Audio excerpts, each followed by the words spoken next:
Hi, I'm Sarah. And I'm Liz, and we're here with Cindy Daley.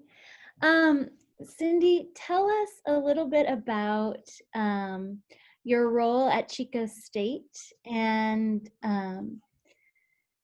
you are the director and co-founder of the Center for Regenerative Agriculture and Resilient Systems. And I often have to say that over and over and over again because I don't get the words right all in the way that in the perfect order, but tell us your role with the center and then founding it. You're a co-founder, so tell us more about that. Good. All right. Well, it is a large name. I had a lot of help in developing that. If it was left up to me, it would have been 3 words, but that's not exactly how it shakes out when you do group work. I think you all can commiserate a little bit with that. But the center was really founded back in 2016. We started out as an initiative together with a group of producers that have been with us for quite some time, and they just felt it was time that we really tried to address all of agriculture, as opposed to where I had focused about the first 15 years of my career at Chico State, which is on the dairy industry. So my background, I come from Illinois, so I come from a farming background. My folks are corn, soybeans, hay, cattle. And I went to the University of Illinois and then came out to California to do some graduate work.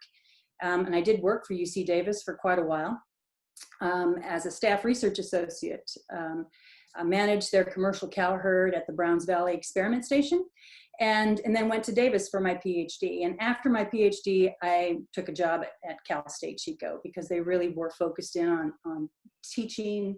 And that's something that really I'm passionate about. I'm passionate about undergraduate education and that type of thing. So it wasn't too long, and we decided that we needed to do some work in sustainable agriculture because we really didn't have any sustainability type courses. So we were also looking at a way to make the conventional dairy at the university farm a little more sustainable, a little more profitable. I mean, we were losing buckets of money at the time because it was a very small dairy, and we were trying to, compete in an industry where size matters. So we went into that organic pasture-based production system because it added a lot of sustainability pedagogy to our curriculum. And it's been a great program for us. I mean, we've been profitable every year. The dairy does have to cash flow. So I think that's an important piece. And it does teach students how essential, the soil is. And, we've been working on our soil and really for the last 15 years, it's improved dramatically. And so has our pasture quality and our pasture yield. So, that's been operating now really almost for 15 years. And the group that I work with, said we really need to be more impactful on a larger scope. So that's when we started to look at regenerative agriculture. And we developed the Center for Regenerative Agriculture together with Tim LaSalle. I don't know if you're familiar with him, but he's one of the founding fathers of the term regenerative agriculture from his CEO days at the Rodale Institute. So he's been instrumental in helping us, develop our mission, strategic priorities, and doing a lot of the outreach for us. He's global. He's worked for Howard Buffett Foundation and Groundswell.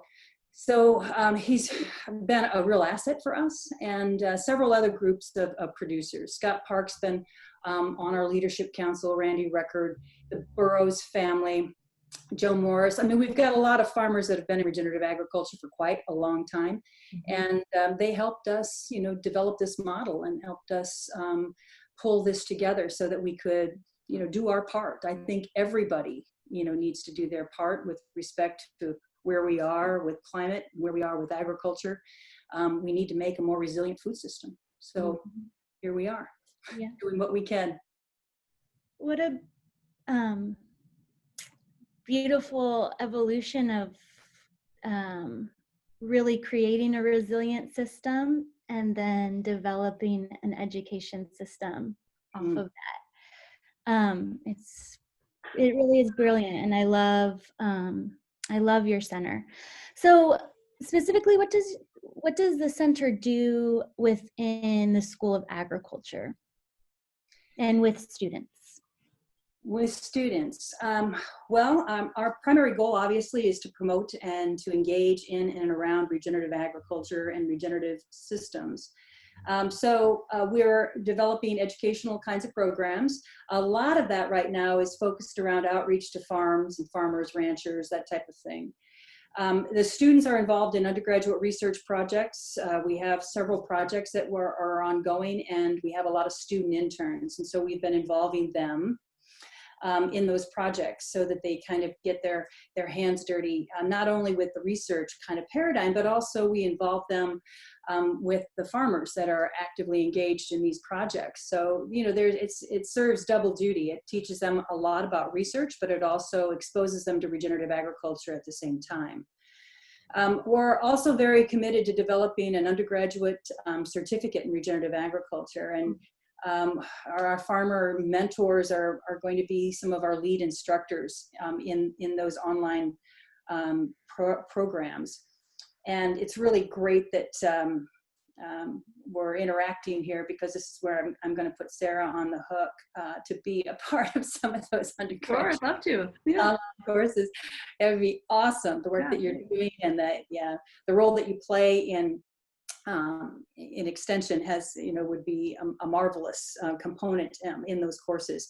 So we're envisioning a set of 4 courses right now that would all be online, and that would be part of a certificate program. We're working with and would like to extend this into some of these other programs in Australia. There's already an undergraduate program in regenerative agriculture. There are several other nonprofits that are also looking at, developing some courses. So we want to bring everybody together and see what we can do together, rather than everybody creating that wheel independently. So that's some of the things that we're doing with our undergraduates. I hope I answered that question. Yeah, that's so great. Yeah.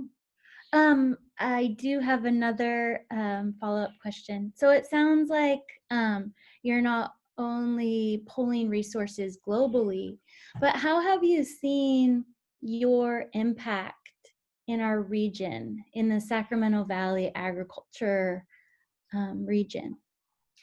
Well, we're just getting started. Our biggest impact, obviously, has been in the organic dairy industry. I mean, we consider, the organic dairy a component under our broader umbrella for the center. So that the dairy is one of our on-farm demonstrations. And, the units, we've got an organic veg program. We've got there's actually 9 different demonstrations on the university farm that we consider, active engagement in that. So just repeat that question for me, Liz. I think I kind of lost my train of thought. Oh, no, just how have you seen your center impact our region as our agriculture region? Right. So the Sacramento Valley. Yeah, well, I think we're just trying to get started, I think, ultimately. We're about 3 years of age. So we're developing some programs through a SIG grant that we can perhaps work more tightly with North State Hulling. They've got a really innovative program, have 125 members, and I think it reaches out to about 30,000 acres. And we're working together with their CEO, with Mayo Ryan, to help develop that program so that they can use their waste materials. So they've got compost and biochar, and we want to integrate cover crop into that and help their producers utilize that product. So that's a grant that we're going out for funding on right now, as a matter of fact. So that should be pretty impactful, I think, in our local region. We've tried to support other kinds of projects that we've got a rangeland study that's, we've got 5 external locations of ranches in our region that each have the same experimental design on the farms. And that has been a very interesting study, in that we're really looking at the way in which we can improve soil organic matter and pasture productivity, and controlling weeds, because frankly, it's been trying to control Medusa head, star thistle, and goat grass out on native range has been tough, unless you can really implement a very tight grazing program. So the research program the applied program uses seeding and compost and an inoculum in a series of replicated treatments to look at those kinds of things. We want to improve water use efficiency, we want to improve dry matter production, and we want to improve the quality of that dry matter so that we can just really improve the productivity of the ranch. That's so great. Yeah. That's so great. And that's kind of a great segue into the next topic we wanted to talk about, which is dairy management and soil health. So Cindy, we know that your background is in dairy, and we love the cow picture in your background. Can you talk to us a little bit about that intersection between dairies and soil health, or how did you kind of transition from dairies into soil health? Well, frankly, I think any successful production paradigm has a strong foundation in soil health. So if you don't have that as a strategic priority, then I'm not sure how successful you're going to be. When we began our pasture-based organic system back in 2006, that was the first thing we did, was really assessed what our soil resource was, and we realized that we had some problems that we needed to address. So we did a 5-year study, and we looked at soil amendments and compost primarily. We did some mine lime and boron, zinc, and some sulfur. And by combining that together, based on some help that we had gotten from our agronomist and a few other consultants, we put together an amendment program, and then we tracked all of our inputs versus outputs. And the amended fields, and these were 5-acre pasture sets, and so we had 10 of those. Half of them were amended, the other half weren't. We randomized that, and then we looked at pasture productivity, yield, and quality. And it was dramatic what we could do in our situation. And that, it's difficult to make that inference in other locations because soils are so different, as you know. But in our situation, by amending it, we improved our overall pasture productivity, we improved pasture quality, and we improved our profitability. I think, if I remember right, that was about $280 some of input costs, and the return was like $480. So it was a pretty significant return on that investment. Wow. And we stack practices at that dairy, and we've been doing it now for about 15 years, where we've been using compost to improve the organic matter and the soil biology. We do no-till drills, so we put in cool season grass multi-species. We use about 8 different species in our cool season, 2 to 3 in our warm season. And then we use intensive grazing. So we rotate the cows 3 times a day at that dairy to try and get that animal impact and rest, and how important rest is to improve soil quality. And we've improved our soil organic matter by 3% in 15 years. That's great. Yeah, so if you calculate, if you use the NRCS standards, it's what, 20,000 or 27,000 gallons per acre for every 1% increase in soil organic matter. We've definitely improved our soil health and water holding capacity, reduced our irrigation costs, and improved our profitability. That's excellent. It's really important. I mean, it's all tied together. That's excellent. So if the answer to my next question was just answered in your previous answer, then you can say, we'll skip ahead. But I wanted to ask you, in your very long and successful career in this topic, can you describe one success with soil health research, one thing that you are particularly proud of with regards to soil health in your work? Well, that's it. It's that 3% soil organic matter that we achieved in 15 years. So, that's awesome. That's what, Rattan Law, said what, we need 1% on all ag lands and we can solve climate change. Well, we've done our part times 3. So I think, it proves that it can be done. I mean, it does. It proves that it can be done. And it really wasn't that hard. You just have to focus on that. And the cool thing is that all the other wonderful things come along with it, including, profitability, because that certainly is a more cost-effective approach to dairy farming.